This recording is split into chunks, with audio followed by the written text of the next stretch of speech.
So hello students, welcome to our lecture. कैसे हैं आप लोग? आप बढ़िया? तो मैं भी बढ़िया।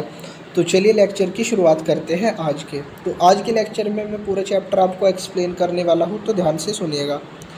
तो हमारी पहली हेडिंग होने वाली है क्षेत्रफल सदिश। तो क्षेत्रफल सदिश क्या होता है, देखिए आप लोग, ये हमारे पास कोई क्षेत्रफल है, तो इसका जो दिशा बताने के लिए हम प्रयोग करते हैं जिस सदिश का, उसको बोलते हैं ए वेक्टर। इसको बोलते हैं ए वेक्टर। सिंपली आप परिभाषा पढ़ सकते हैं इसकी। इसका सूत्र है A vector is equal to A dot N cap. एक क्षेत्रफल है इस पूरे आयत का, और जो एन कैप है वो दिशा बता रहा है इसकी। नेक्स्ट हेडिंग है क्षेत्रफल वेक्टर अवयव, जिसे डी ए वेक्टर से दर्शाते हैं। तो समझिए इसको क्या होता है ये। मान लीजिए इस आयत में ही हम छोटा सा भाग ले लेते हैं, तो इसके लंबवत ऊपर की ओर इसकी दिशा दिखाने के लिए जो सदिश का प्रयोग किया जाएगा उसको डी ए वेक्टर से दर्शाएंगे, और यही हमारा क्षेत्रफल वेक्टर अवयव होगा। इसकी परिभाषा पढ़ सकते हैं एक बार। किसी सतह के अल्पांश भाग यानी छोटे से भाग के क्षेत्रफल वेक्टर को क्षेत्रफल वेक्टर अवयव कहते हैं। इसे डी ए वेक्टर से दर्शाते हैं। और ये सूत्र दिया है, कुछ इतना खास नहीं है। नीचे ए वेक्टर इज इक्वल टू समाकलन डी ए वेक्टर। जो ये समाकलन है ये क्षेत्र समाकलन है, मतलब पूरी सतह के लिए ये सूत्र दिया गया है। जो डी ए वेक्टर है वो किसी छोटे से भाग के लिए है, और ये सूत्र से आप पूरी सतह का कैलकुलेट कर सकते हैं। और नेक्स्ट हेडिंग है हमारी घन कोण। किसी क्षेत्रफल अवयव के परिणाम तथा उसकी केंद्र से दूरी के वर्ग के अनुपात को उसका घन कोण कहते हैं। मतलब जो हमारा ये वृत्त है, इसकी जो त्रिज्या आर, इसके स्क्वायर और क्षेत्रफल वेक्टर अवयव डी ए वेक्टर, दोनों के अनुपात को घन कोण कहते हैं। तो D omega is equal to D A vector upon R square. मात्रक होता है इसका स्टेरेडियन। जैसे कि पूरा पृष्ठ गोलाकार है, तो हमारा ए हो जाएगा 4 पाई आर स्क्वायर। तो ओमेगा बनेगा हमारा 4 pi R square upon R square. Omega बराबर 4 पाई। आप सोच रहे होंगे डी क्यों नहीं लिया हमने? डी इसलिए नहीं लिया क्योंकि ये पूरे वृत्त के लिए हमने काम किया है, और पूरे वृत्त का ही सूत्र है हमारे पास क्षेत्रफल का। और हमारी नेक्स्ट हेडिंग है, अब यहाँ पर एक सेकंड में क्लियर कर देता हूँ ये सब। तो गाइस, जो हमारी नेक्स्ट हेडिंग है वो है विद्युत फ्लक्स। ये भी काफ़ी इंपॉर्टेंट है, 1-2 नंबर में आ जाता है। तो विद्युत फ्लक्स क्या होता है, आप एक बार इसका फॉर्मूला देख लीजिए, फिर आपको आसानी से समझ में आ जाएगा। तो विद्युत फ्लक्स फाई ई से दर्शाते हैं इसको, डी फाई ई से। ई vector dot D A vector, मतलब ई वेक्टर है हमारा यहाँ पर विद्युत क्षेत्र, और डी ए वेक्टर है क्षेत्रफल वेक्टर अवयव। तो इस सूत्र से ही आपको परिभाषा याद करनी है। नोट्स में जो लिखा है उसको आप बाद में पढ़ भी सकते हैं। तो देखिए, किसी सतह के क्षेत्रफल वेक्टर अवयव यानी डी ए वेक्टर तथा विद्युत क्षेत्र के बिंदु गुणनफल डॉट प्रोडक्ट को उस अल्पांश का विद्युत फ्लक्स कहते हैं। ये आपकी परिभाषा तैयार हो गई। मात्रक होता है न्यूटन प्रति कूलम मीटर स्क्वायर, और या फिर होता है वोल्ट मीटर। ये वोल्ट प्रति मीटर नहीं है, वोल्ट इंटू मीटर है, डॉट आ जाएगा बीच में। और ये आपका कुछ है पूरी सतह के लिए, इसको आप पढ़ सकते हैं। इसकी विद्युत फ्लक्स की दूसरी परिभाषा पर आ जाते हैं, चलिए जल्दी से। विद्युत फ्लक्स की दूसरी परिभाषा है विद्युत क्षेत्र रेखाओं की संख्या के आधार पर। तो देखिए ये क्या है, किसी सतह से किसी सतह के लंबवत गुजरने वाली विद्युत क्षेत्र रेखाओं की संख्या को विद्युत फ्लक्स कहते हैं। या फिर आप दूसरी परिभाषा देख सकते हैं, एक और लिखी है, किसी पृष्ठ, ये थोड़ी परिभाषा हार्ड करके लिखी है, मैं आपको बता देता हूँ, आप उसको ध्यान में रखिएगा। तो किसी पृष्ठ में विद्युत क्षेत्र के क्षैतिज घटक ई कोस थीटा तथा उसके क्षेत्रफल के गुणनफल को विद्युत फ्लक्स कहते हैं। अर्थात फाई ई बराबर ई कोस थीटा क्रॉस ए। तो phi E is equal to E A cos theta. Phi E is equal E vector dot D A vector. मात्रक इसका भी न्यूटन प्रति कूलम मीटर स्क्वायर होगा, क्योंकि ये विद्युत फ्लक्स ही है। तो चलिए अब हमारे नेक्स्ट इम्पोर्टेंट टॉपिक पर चलते हैं, जो आपको इस बार पेपर में मिल जाएगा, गॉस प्रमेय। 100% चांस रहते हैं इसके, हर साल किसी न किसी सेट में मिल ही जाता है आपको। इसके साथ एक अनुप्रयोग आता है, 3 अनुप्रयोग है इसके आगे, वे भी बता देंगे। तो चलिए शुरू करते हैं गॉस प्रमेय। तो जो गॉस प्रमेय की हमारी मेन डेफिनेशन है वो ये रही, किसी बंद पृष्ठ का संपूर्ण विद्युत फ्लक्स यानी फाई ई उस पर उपस्थित कुल आवेश का 1/ε0 गुणा होता है। बंद पृष्ठ आपको पता है जो चारों तरफ से बंद हो, जैसे कि ये गोला नीचे चारों तरफ से बंद है आपका। तो इस पर जो उपस्थित विद्युत फ्लक्स होता है वो कुल आवेश का 1/ε0 गुणा होता है। सिंपल जो हमारा फॉर्मूला है वो लिखा भी हुआ है यहाँ पर, phi E is equal Q/ε0, मात्रक इसका न्यूटन प्रति कूलम मीटर स्क्वायर। और जो इसकी उत्पत्ति है प्रूफ यहाँ से शुरू हो जाता है। तो चलिए इसको शुरू करते हैं। जैसा कि ये डायग्राम है आपका नीचे, एक सेकंड, ये डायग्राम है आपका यहाँ पर, तो देख सकते हैं आप लोग। माना कोई बंद गोलीय पृष्ठ जिसकी त्रिज्या r है तथा उस पर आवेश प्लस q है। इसका क्षेत्रफल वेक्टर अवयव dA वेक्टर लंबवत ऊपर की ओर और इससे गुजरने वाली विद्युत क्षेत्र रेखा E वेक्टर और इन दोनों के बीच का कोण थीटा है। और ये हमने इसका अल्पांश लिया है, इस अल्पांश के लिए हम काम कर रहे हैं फिलहाल। तो माना r त्रिज्या के बंद गोलीय पृष्ठ पर कुल आवेश प्लस q है तथा इसका क्षेत्रफल वेक्टर अवयव dA वेक्टर व विद्युत क्षेत्र रेखाओं के बीच का कोण थीटा है। तो अब विद्युत फ्लक्स की परिभाषा आपने पढ़ी थी, उससे संपूर्ण पृष्ठ का विद्युत फ्लक्स समाकलन हो जाएगा। तो फाई ई बराबर ई वेक्टर डॉट डी वेक्टर, और वेक्टर हटेगा तो समाकलन E D A cos theta. समीकरण 1, यदि ई तथा डी ए समदिशो समान दिशा में हो तो थीटा 0 हो जाएगा। तो 0, तो कोस 0 की वैल्यू 1, यहाँ पर 1 रखेंगे तो कुछ फ़र्क भी नहीं पड़ेगा क्योंकि 1 × 1 1 होता है। किसी की भी 1 में मल्टीप्लाई कर लो तो वही आ जाता है मतलब। तो समाकलन ई डी ए, तो ई बाहर आ जाएगा समाकलन से, डी ए का समाकलन हो जाएगा, होकर आएगा ए। तो फाई ई बराबर ई ए, समीकरण 2 दे देंगे नाम इसको। गोलीय पृष्ठ का संपूर्ण पृष्ठ 4πr² होता है किसी भी गोले का संपूर्ण पृष्ठ क्षेत्रफल। समीकरण 3 हो जाएगी। विद्युत क्षेत्र की तीव्रता बिंदु आवेश के लिए है ये, तो E बराबर 1/4πε0 Q/r²। समीकरण 4 नाम दे देंगे इसको हम लोग। तो समीकरण 3 और 4 का मान समीकरण 2 में रखने पर, तो E की जगह हम ये सारा रख देंगे 1/4πε0 Q/r² और A की जगह 4πr²। तो r² से r² कैंसिल, 4π से 4π कैंसिल। तो आपके पास क्या बचा नेक्स्ट लाइन में, phi E is equal Q/ε0। ये आपकी गॉस प्रमेय प्रूफ होती है। तो यहाँ पर ये एक डेरिवेशन हो रहा है आपका गॉस प्रमेय द्वारा कूलॉम के नियम का निगमन। इसको भी बता देता हूँ मैं आपको, इतना इम्पोर्टेंट नहीं है, बता देते हैं। तो इसी तरह से है कि माना r त्रिज्या के बंद गोले पृष्ठ पर कुल आवेश q है, इसका क्षेत्रफल वेक्टर अवयव dA वेक्टर तथा विद्युत क्षेत्र रेखाओं E वेक्टर के बीच का कोण थीटा है। तो अब नेक्स्ट पेज पर हम सेम वही काम करेंगे। विद्युत फ्लक्स की परिभाषा से संपूर्ण पृष्ठ का विद्युत फ्लक्स फाई ई बराबर समाकलन ई vector dot D vector, vector हटाएंगे कोस थीटा आ जाएगा। समान दिशा में थीटा बराबर 0। थोड़ा फास्ट ले रहा हूँ क्योंकि पिछले डेरिवेशन में भी सेम काम हो चुका है। तो कोस 0 की वैल्यू 1 होती है, तो ये हो जाएगा phi E is equal to समाकलन ई डी ए, ई बाहर आएगा, डी ए का समाकलन ए हो जाएगा, ये आ जाएगा phi E is equal E A. समीकरण 2, गोलीय पृष्ठ का संपूर्ण पृष्ठ क्षेत्रफल अभी बताया था 4πr² होता है। विद्युत क्षेत्र की तीव्रता, ये विद्युत क्षेत्र की तीव्रता का मेन फॉर्मूला है, यह है F E is equal to F/Q0। और यहाँ पर हमने ये फॉर्मूला क्यों लगाया, क्योंकि हमको बल की गणना करनी है और बल इसी सूत्र में है F, देख सकते हैं आप लोग। तो गॉस प्रमेय से phi E is equal Q/ε0। तो समीकरण 3, 4, 5 का मान हम 2 में रख देंगे अपनी। तो यहाँ पर आ जाएगा आपका, एक सेकेंड, फाई की जगह आ जाएगा Q/ε0 और आपका ई की जगह आ जाएगा F/Q0 और ए की जगह 4πr²। तो एफ इधर छोड़ देंगे, बाकी सब उधर। तो 1/4πr² और ये Q0 इसके साथ Q × Q0/ε0। तो F is equal to 1/4πε0 Q/r²। ये आपका कूलॉम का नियम भी इस तरह से प्रूफ हो जाता है। तो चलिए अब चलते हैं हमारे नेक्स्ट पेज पर। तो ये कुछ MCQs हैं, इनको देख लीजिएगा आप। इसका सिंपल सा फंडा है कि जो हमारा विद्युत फ्लक्स होता है मतलब फाई, वो निर्भर नहीं करता आप त्रिज्या पर, क्योंकि इसके फॉर्मूले में त्रिज्या नहीं आती। E vector D A vector का गुणनफल होता है तो त्रिज्या नहीं आती। तो किसी गोले चालक पर 2 माइक्रो कूलॉम आवेश है, इसकी त्रिज्या अगर बढ़ा दे, दुगुनी कर दे यानी 2 गुनी कर दे, तो विद्युत फ्लक्स पर क्या प्रभाव, अगर ये निर्भर ही नहीं करता तो अपरिवर्तित रहेगी भाई, ठीक है। तो अब हम गॉस प्रमेय के अनुप्रयोग पर चलते हैं। तो गॉस प्रमेय का पहला अनुप्रयोग है अनंत लंबाई के एक समान आवेशित सीधे तार के निकट विद्युत क्षेत्र की तीव्रता। तो डायग्राम की हेल्प से आप देखिए पूरी थ्योरी समझ सकते हैं।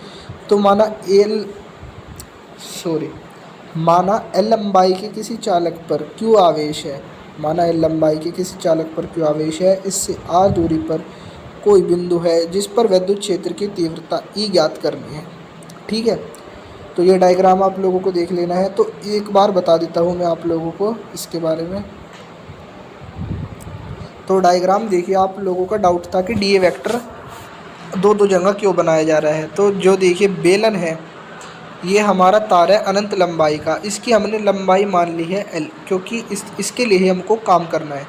तो जो क्षेत्रफल वेक्टर अवयव है वो आप बेलन की इस सतह पर बना सकते हैं, या बेलन में 3 भाग होते हैं, एक तो ये आपका मेन, और ये 2 वृत्त से होते हैं ऊपर और नीचे। तो इनका हम नहीं कैलकुलेट करते हैं, बताता हूँ आपको क्यों।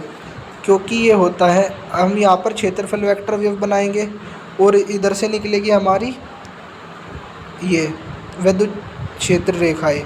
तो दोनों के बीच का कोण लिखा भी है मैंने यहाँ पर 90 होता है।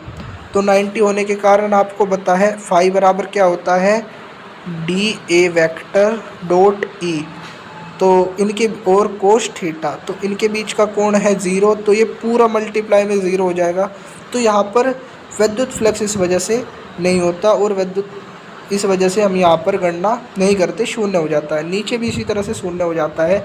तो इसी वजह से हम सिर्फ यहाँ पर गणना करते हैं। तो इसी वजह से ये हम समदिश वाली जो हमारी समदिश वाली वो है, क्या बोलते हैं, कंडीशन, इसका वो यूज़ करते हैं। तो ई और डी ए समदिश है। मतलब आप देखिए किसी बेलन पर अगर आप सीधा पेन रखेंगे तो लंबवत होगा, और विद्युत क्षेत्र रेखाएं भी बस इधर से ही निकलेगी, तो दोनों समान दिशा में हो जाएंगे। तो अब नेक्स्ट पेज पर चलते हैं, एक सेकंड अपने। तो तब विद्युत फ्लक्स जो होगा हमारा phi is equal to E vector dot D A vector, और कोस थीटा आ जाएगा, वेक्टर हटाएंगे।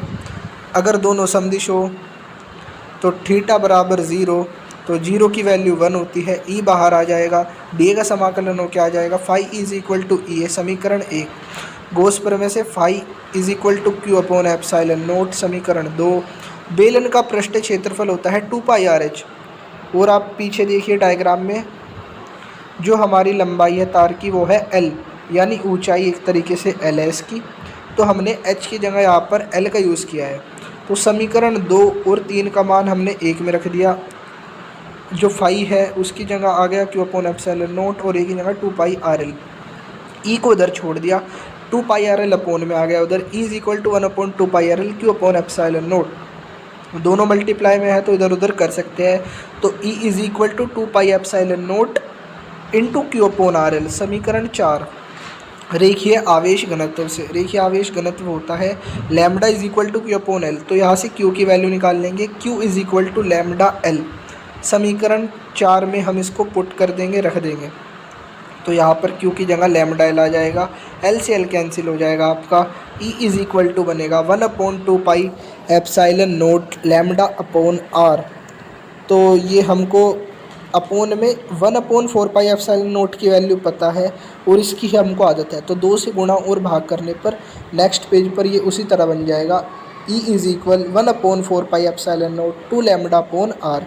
और जो उसका सदिश रूप होता है वो होता है E is equal 1 upon 4 pi epsilon naught 2 lambda upon R vector का mod dot R cap. R cap इसकी दिशा दिखा रहा है, और आर वेक्टर इसको हमेशा पॉजिटिव रख रहा है। तो हमारे दूसरे डेरिवेशन पर आ चुके हैं। चलिए गाइस, हम लोग अब अनंत विस्तार की एक समान आवेशित समतल चादर के निकट विद्युत क्षेत्र की तीव्रता। तो अनंत विस्तार की हमारे पास ये कोई चादर है जिस पर एक समान रूप से धनावेश है। इसके हमने दोनों ओर किसी बेलन की कल्पना की है, दोनों ओर किसी बेलन की कल्पना कर रहे हैं हम लोग। तो इस बेलन के लिए हमको अंदर की ओर ही लेना है, मतलब लंबवत नहीं बनाना। इसमें डी ए वेक्टर आपको बेलन पर इस तरह से, क्योंकि क्षेत्रफल जो चादर है हमारी, उसके लिए ही हमको काम करना है। तो हम इधर बनाएंगे ई डी ए, और इधर बनाएंगे, और जो चादर पर बना है आप देख सकते हैं ऊपर की ओर डी ए वेक्टर और थीटा 90। तो बताया था आपको पीछे भी, इसका कारण क्या है, ये 0 हो जाएगा, तो पूरा विद्युत फ्लक्स भी 0 हो जाएगा यहाँ पर। तो डायग्राम आप देख चुके हैं, ये थ्योरी है लिखी है यहाँ पर। माना बहुत अधिक विस्तार, यानी एक ही बात है, अनंत या बहुत अधिक कुछ भी लिख लो। माना बहुत अधिक विस्तार की चादर जिस पर कुल आवेश Q है तथा क्षेत्रफल A है, तब इसका विद्युत फ्लक्स वही काम फाई इज इक्वल टू वो limit E vector dot D vector, vector हटा के कोस थीटा आ जाएगा। यदि दोनों समान दिशा यानी समदिश हो तो थीटा बराबर 0, तो phi E is equal limit E D A cos zero की वैल्यू 1, ई बाहर आ जाएगा, डी ए का समाकलन हो क्या आएगा फाई ई इज इक्वल ई ए। और ये 2a नेक्स्ट लाइन में मैंने इसलिए किया है क्योंकि जो हमारी बेलन है उस पर दो तरफ दो दिशाएं हैं, तो दोनों तरफ कैलकुलेट करना होगा आपको। तो यहाँ पर लिखा भी है नीचे कि यहाँ जहाँ 2a यह दर्शाता है कि समतल में दो तल है, इसलिए क्षेत्रफल 2a होगा। तो गॉस प्रमेय का हेल्प से हम यहाँ पर नीचे phi E is equal to Q upon epsilon naught, इसको इक्वेशन फर्स्ट में रख देंगे नेक्स्ट पेज पर। तो फर्स्ट में रखा फाई ई की जगह यहाँ पर Q upon epsilon note is equal E dot 2a, तो E is equal Q upon epsilon note 2a, ये इक्वेशन थर्ड आ गई। पृष्ठ आवेश घनत्व से जो होता है sigma is equal to Q upon A, Q is equal to sigma S. Q की वैल्यू निकालनी हमने यहाँ से पुट इन कर देंगे हम इसको, मतलब थर्ड इक्वेशन में रख देंगे। तो E बराबर सिग्मा ए अपॉन एप्सिलॉन नोट 2a, ए से ए कैंसिल, तो हमारा जो मेन फॉर्मूला आएगा वो आएगा E is equal sigma upon 2 epsilon note Newton प्रति कूलम। ये डेरिवेशन इतना इम्पोर्टेंट नहीं है, दो चादरों के लिए है, इनके मध्य विद्युत क्षेत्र की तीव्रता ज्ञात करने का। तो दोनों की सेम आएगी सिग्मा अपॉन 2 एप्सिलॉन नोट, और इन दोनों का कैलकुलेट होगा, जो परिणामी तीव्रता निकलेगी वो हो जाएगी 2 गुनी, तो 2 से 2 कट जाएगा, तो E is equal to sigma upon epsilon naught. अब हमारे थर्ड डेरिवेशन पर आ चुके हैं गाइस हम, इसके बाद हमारा लेक्चर फिनिश हो जाएगा बस। तो थर्ड डेरिवेशन शुरू करते हैं। एक समान आवेशित पतले गोलीय चालक के कारण विद्युत क्षेत्र की तीव्रता। तो ये डायग्राम आपको थोड़ा कॉम्प्लिकेटेड लग सकता है, इसको ध्यान से समझिएगा। तो देखिए, माना ये कोई गोलीय कोश है, मतलब कि खोखला गोला है अंदर से, खोखला गोला है अंदर से, गोला खोखला ही होता है अंदर से। इस पर बाहर इसकी सतह पर धनावेश है, धनावेश मान लिया आपने एक समान रूप से वितरित है। इसकी सतह पर क्यों है? क्योंकि जो धातु के गोले का आवेश होता है वो उसकी सतह पर होता है, अंदर से खाली होता है।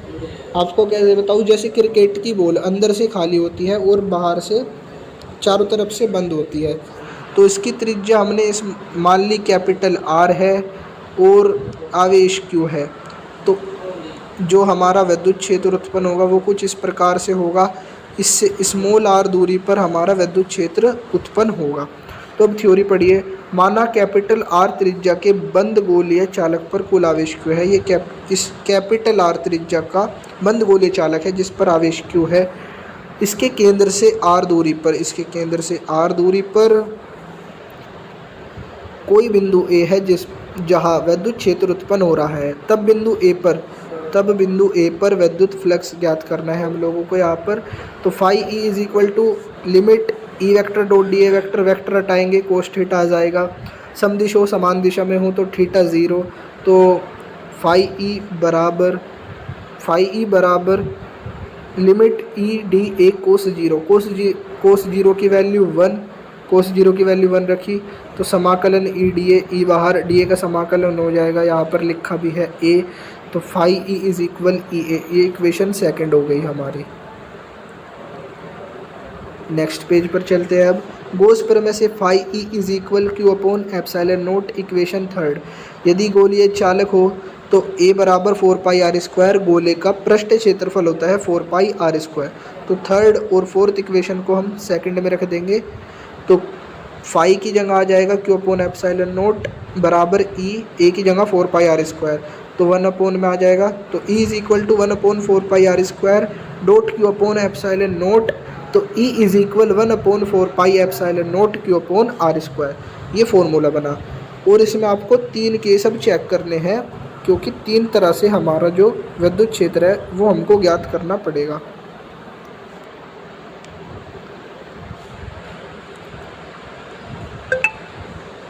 और इसमें तो आपको कोई दिक्कत ही नहीं है, डी ए वेक्टर और ई वेक्टर की ये समान दिशा में ही होंगे।